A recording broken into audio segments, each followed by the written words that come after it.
प्रोनेसिस investor academy के इस brand new video में आप सभी का बहुत बहुत स्वागत है। स्टॉक मार्केट से पैसा बनाने का सबसे आसान तरीका इस वीडियो में हम यही जानेंगे। लेकिन हाँ, यहाँ पे ये भी ध्यान में रखें कि जो सबसे आसान तरीका होता है ना, जनरली वो सबसे ज़्यादा डिफ़िकल्ट होता है, क्योंकि लोगों को विश्वास ही नहीं होता कि इतना आसान तरीका है भाई, ऐसा करने से कैसे हम स्टॉक मार्केट से ज़्यादा पैसा बना पाएंगे। यहाँ पे ये भी ध्यान में रखना है कि आप कितना भी ज़्यादा इन्वेस्टमेंट नॉलेज ले लें, कितना भी जियोपॉलिटिक्स का नॉलेज ले लें, ठीक है, जो चीज़ मैं बताने जा रहा हूँ अगर आपने उस चीज़ का ध्यान नहीं रखा तो कितना भी नॉलेज ले ले आप एक सक्सेसफुल इन्वेस्टर शायद नहीं बन पाएंगे। इन्फॉर्मेटिव वीडियो है, पूरा देखें, अच्छी तरह से समझें, पसंद आए तो लाइक और शेयर ज़रूर करें। पहली बार हमारे यूट्यूब चैनल पे आ रहे हैं तो चैनल को ज़रूर सब्सक्राइब करें। आज का टॉपिक कवर कर लेते हैं। तो देखिए, स्टॉक मार्केट में अगर आपको काफ़ी आसान तरीके से अच्छे रिटर्न ना होता ना, बहुत ज़्यादा दिमाग नहीं लगाना, मुझे अच्छा रिटर्न, ठीक ठाक रिटर्न दे दो, दिमाग ज़्यादा नहीं लगाना है, ठीक है। उसके लिए आपको क्या करना पड़ेगा? तो देखिए, सबसे पहले तो ये क्लियर कर लेना है कि देखिए अभी जो पीरियड चल रहा है वो कलयुग है, ठीक है। कलयुग में हम लोग के आसपास जो ज़्यादातर लोग हैं, ठीक है, या तो आपको रावण टाइप मिलेंगे या फिर दुर्योधन टाइप मिलेंगे।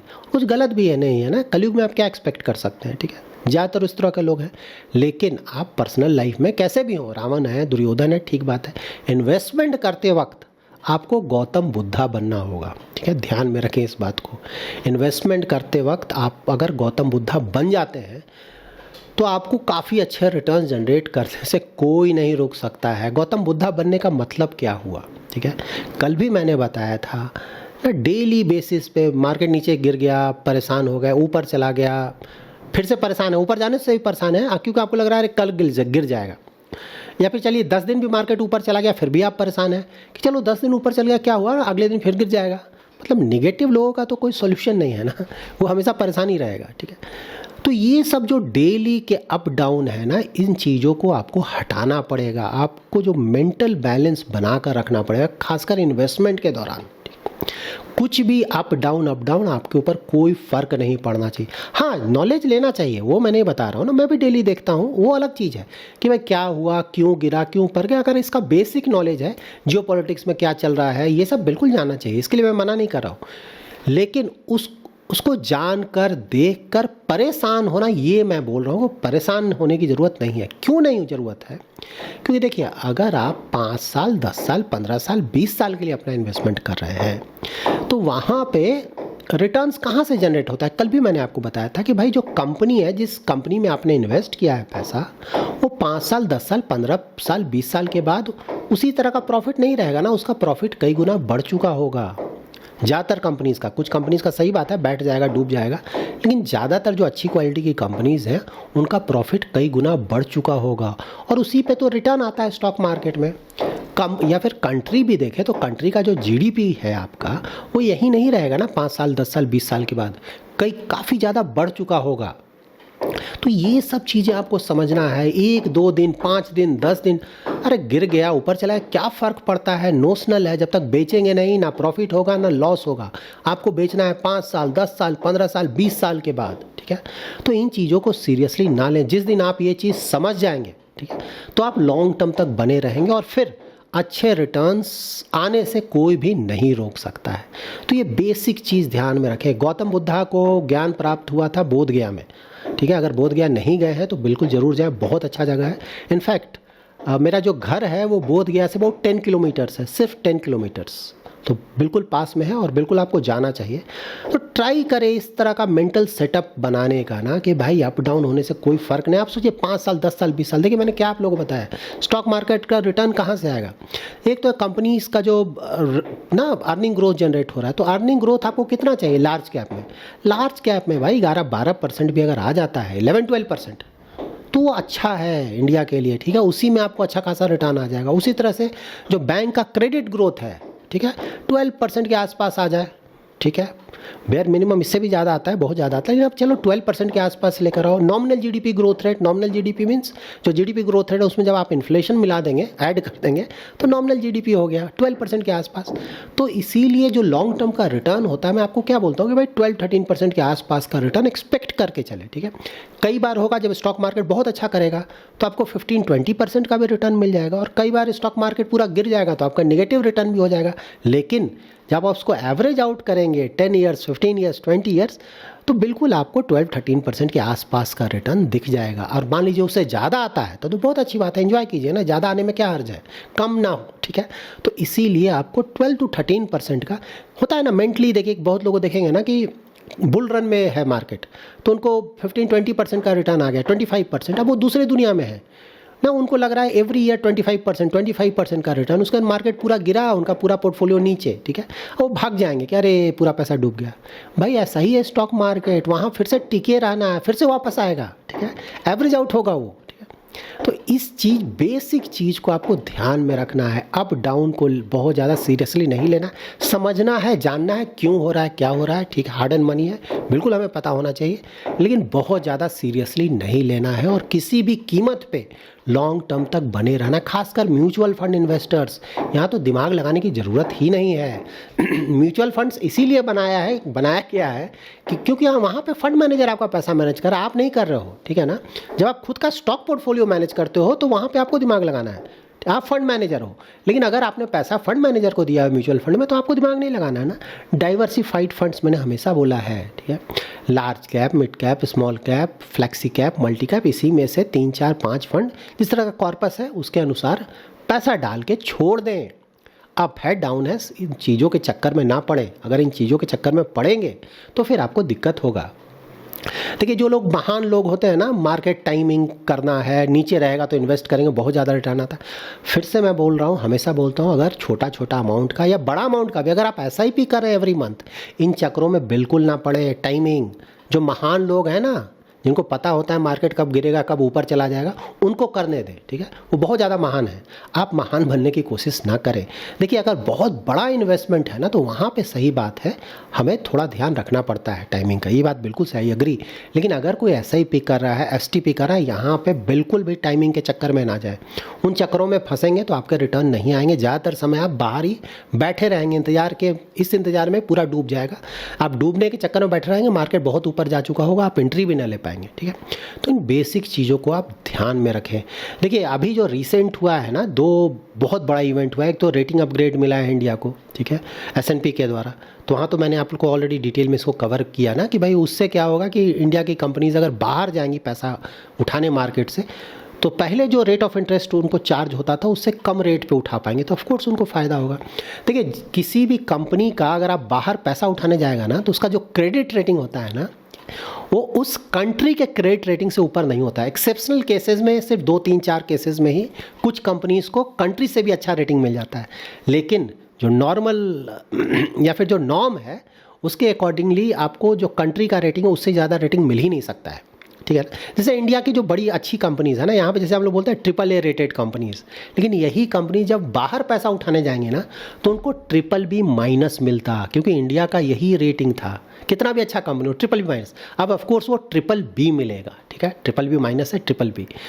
तो इसके कारण उनका कॉस्ट ऑफ फंड कम हो जाएगा, और प्लस बाहर की जो कंपनीज़ हैं इंडिया में और ज़्यादा इन्वेस्टमेंट करेंगे, क्योंकि हमारा जो रेटिंग है वो और अच्छा हो गया। इंडिया गवर्नमेंट जिस रेट पे पैसा उठा रही है, वो रेट भी थोड़ा सा कम होगा धीरे धीरे, और इसका बेनिफिट सालों तक मिलता है। 1-2 दिन का नहीं कि स्टॉक मार्केट 1-2 दिन ऊपर चला गया हो गया, ऐसा नहीं है, सालों तक बेनिफिट मिलता है। उसी तरह से GST का देखिए अब डेटा आने लगा है, ठीक है, कि भाई क्या क्या हो सकता है, ठीक है। SBI का भी है, और भी बहुत सारी कंपनीज़ का डेटा आया है जो कि बहुत इंटरेस्टिंग है। मैंने कुछ नोट डाउन भी किया आप लोगों को बताने के लिए। देखिए, GST में एक तो है कि मैंने आप लोगों को बताया था कि भाई इन्फ्लेशन पे बहुत फ़र्क पड़ेगा अच्छा खासा। तो इन्फ्लेशन के बारे में बोला जा रहा है, CPI इन्फ्लेशन की 40 to 80 बेसिस पॉइंट्स तक ये कम हो सकता है। इन्फ्लेशन बहुत कम हो सकता है आने वाले महीनों में इसके कारण, क्योंकि प्राइसेस कम हो रहे हैं ना, प्राइसेस बहुत सारे आइटम्स के प्राइसेस। अब जैसे AC हो गया, एयर कंडीशनर ना, 28% का GST लगता है, वो 28% से 18% GST आ गया। आपका प्राइस कमेगा। उसी तरह से जो बड़ा टीवी होता है ना 32 इंच से ज़्यादा का, 32 इंच या उससे नीचे वाले पे शायद 18% का लगता है, उससे बड़े वाले जो टीवी है उस पर 28% का GST लगता है। तो फिर से वो बड़ा टीवी पे भी अब 18% आ जाएगा, उसका प्राइस नीचे आ जाएगा, कंज्यूमर ड्यूरेबल। तो यहाँ पे तो बिल्कुल बेनिफिट मिलेगा ना, सबका प्राइस उसी तरह से बहुत सारे फूड आइटम्स ना, जहाँ के पहले 12% का GST लग रहा था वो 5% पे आ जाएगा, सभी जगह प्राइस कमेगा, तो इस सबका बेनिफिट मिलेगा। एग्जैक्टली कहाँ पे क्या होगा ऑफ कोर्स आने वाले महीनों में पता चलेगा, अक्टूबर में पूरा क्लैरिटी मिल जाएगा। लेकिन हाँ, प्राइस काफ़ी हद तक कम होगा, और अब तो डेटा भी आने लगा है, सबने कैलकुलेट किया अपने तरफ से, वो बताया है, जो कि बहुत अच्छा है। और उसके बाद ऑफ कोर्स देखिए, प्राइस आप कम करोगे और इंटरेस्ट रेट ऑलरेडी कम है, तो आपका कंजम्पशन बूस्ट आएगा। इंडियन इकोनॉमी आपको पता है कंजम्पशन लेड इकोनॉमी है, ज़्यादातर जो GDP का हिस्सा है हमारा कंजम्पशन से आता है, इंटरनल कंजम्पशन से। तो अगर कंजम्पशन, क्योंकि अर्बन कंजम्पशन हमारा तो डूबा हुआ था ना, काफ़ी समय से हम डिस्कस करते थे, अब उसको बूस्ट मिलेगा। इंटरेस्ट रेट भी भाई कम कर दिए हो, ऊपर से तुम सामान का प्राइस भी कम कर रहे हो, तो लोग खरीदेंगे ही ना। जो छोटी कार है ना, छोटा कार, मतलब जिनका प्राइस थोड़ा कम रहता है, उस कार की बात बोलो, वहाँ पर आप देखेंगे अच्छा खासा वहाँ पर बिक्री बढ़ेगा। इसलिए मारुति का प्राइस आप देख रहे होंगे ना, बढ़ा है काफ़ी, क्योंकि वो छोटा कार ज़्यादा बेचता है और बिक नहीं रहा था पहले ना, SUV का ज़माना आ गया है। लेकिन अब वहाँ पे प्राइस काफ़ी कम होगा, उसके कारण उम्मीद है कि थोड़ा बिक्री बढ़ेगा, इसीलिए ऑटो में भी और टू व्हीलर्स में अच्छा खासा फ़र्क पड़ रहा है इसके कारण। तो ये सभी जगह फ़र्क पड़ेगा। और भी बहुत इंटरेस्टिंग डेटा मॉर्गन स्टैनले भी बोल रहा है कि भाई CPI जो है वो 40 बेसिस पॉइंट्स तक कम हो सकता है आने वाले क्वार्टर्स में। और GDP बोला जा रहा है कि 12 मंथ्स में 0.6% तक नॉमिनल GDP ऊपर जा सकता है, ठीक है। अगेन इसका फ़र्क ना, स्टॉक मार्केट एक दिन ऊपर चला गया, नीचे चला गया, इससे नहीं देखा जाता है, इसका सालों तक पॉजिटिव असर पड़ेगा। ये बेसिक चीज़ें समझे ना, ये सब जो मतलब जिसको बोलते हैं ना सड़क छाप टाइप थॉट प्रोसेस, अरे मार्केट ऊपर चला गया, आज मार्केट नहीं, ये सब छोड़ दें। अगर आपको सीरियस इन्वेस्टर बनना है, अच्छा खासा कई गुना पैसा जनरेट करना है लॉन्ग टर्म में ना, तो इस तरह का थॉट प्रोसेस डेवलप करें कि भाई ये सब 1-2 दिन का चीज़ नहीं है। इंटरेस्ट रेट कट जो होता है इकोनॉमी में, 2-3 साल तक उसका पॉजिटिव असर जाएगा। ये जो GST हो रहा है, इसका कई सालों तक बेनिफिट मिलेगा। कॉर्पोरेट टैक्स जो कट हुआ था, 25% किया गया था, सालों तक उसका बेनिफिट मिल रहा है। तो ये सब चीज़ें समझें, ठीक है ना। उसी तरह से और भी कुछ, और एक इंटरेस्ट रेट कट फ्रंट पे भी बहुत अच्छा है कि भाई जब इन्फ्लेशन कम होगा, इंटरेस्ट रेट कट होने के चांसेस बढ़ जाएंगे। अभी जैसे रिपो रेट है 5.5%, ठीक है। तो मैंने तो पहले ही बताया था कि भाई 25 बेसिस पॉइंट्स तो अभी भी लग रहा है चांस। तो अगर यहाँ से इन्फ्लेशन और कम हो जाता है, मान लीजिए नेक्स्ट ईयर भी इन्फ्लेशन अगर कम रहता है, RBI जो टारगेट दिया उससे कम, तो हो सकता है 50 बेसिस पॉइंट भी रेट कट हो जाए, यू नेवर नो, ठीक है। तो एक तो GDP ग्रोथ भी ऊपर जा रहा है और रेट कट के चांसेस भी बढ़ गए हैं 25 to 50 बेसिस पॉइंट्स, तो दोनों तरफ से बेनिफिट मिल रहा है। तो ये मतलब अब तो GDP का जो एस्टिमेट बताया जा रहा है, S&P ने भी बोला है ना कि 3 साल तक लग रहा है 6.8% के आसपास GDP चला जाएगा। और ये सब जो हो रहा है उसको लेकर इवन 7% भी अगर चले जाए, देखिए गवर्नमेंट यही चाहता है, गवर्नमेंट ट्राई कर रहा है कि जो GDP ग्रोथ रेट है ना उसको 7% या उससे ऊपर ले जाया जाए।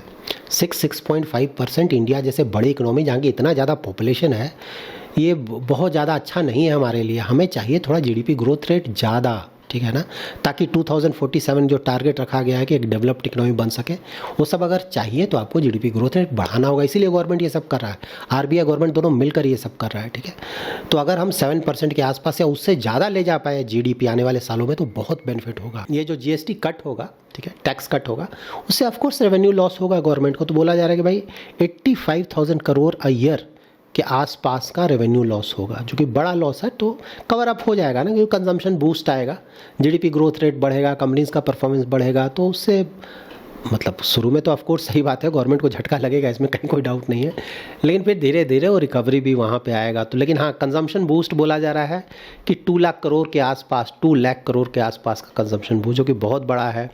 और GST का जो इफेक्टिव रेट है ना, ये बहुत अच्छा डेटा है SBI रिसर्च का, कि देखिए GST का जो पहले रेट था, वेटेड एवरेज GST रेट, वो 14.4% था जब शुरू में GST लगा था ना। एवरेज बोला जा रहा है, वेटेड एवरेज 14.4%, जो कि सितंबर 2019 तक आते आते 11.6% आ गया। और अब ये जो रेशनलाइजेशन चल रहा है रेट्स का ना, जो होने वाला है, उसके बाद इफ़ेक्टिव जो वेटेड एवरेज GST होगा वो 9.5% आ जाएगा, बहुत कम हो जाएगा, ठीक है। तो बहुत बड़ा पॉजिटिव है। और ये जो बजट में जो टैक्स कट का बेनिफिट मिला है, जो जीएसटी का बेनिफिट मिल रहा है, ये सब मिला जुला कर अगर एक फिगर दिया जा रहा है कि ओवरऑल एडिशनल 5.31 लाख करोड़ का कंजम्पशन एक्सपेंडिचर आने जा रहा है इकोनॉमी में, 5.31 लाख करोड़ का। तो आप समझ सकते हैं बहुत बड़ा पैसा, इकोनॉमी में इतना पैसा आएगा तो बहुत बड़ा बूस्ट मिलेगा। और बोला जा रहा है कि जीडीपी का रफली अबाउट 1.6% का ये फिगर है। तो देखिए यही सब मैं समझा रहा हूँ, ठीक है ना। ये एक महीना डाउन हो गया, एक साल डाउन हो गया, ये हो गया, इन चक्रों में ज़्यादा ना पड़े, बने रहें, ठीक है। मार्केट है, डेली अप है डाउन है, इन चक्रों में नहीं पड़े, ज़्यादा सीरियसली नहीं लें, ठीक है। दिमाग को शांत करके रखें कि भाई मुझे टिके रहना है, कुछ हो जाए, ठीक है। खासकर म्यूचुअल फंड्स में तो ज़्यादा दिमाग लगाने की ज़रूरत ही नहीं। स्टॉक तो सही बात है दिमाग लगाना पड़ता है क्योंकि आप वहाँ फंड मैनेजर होते हैं। So that's it in this video. अगर आपको ये वीडियो पसंद आया है तो ज़रूर लाइक एंड शेयर करें। पहली बार हमारे यूट्यूब चैनल पर आए हैं तो चैनल को जरूर सब्सक्राइब करें। Thanks lot for watching.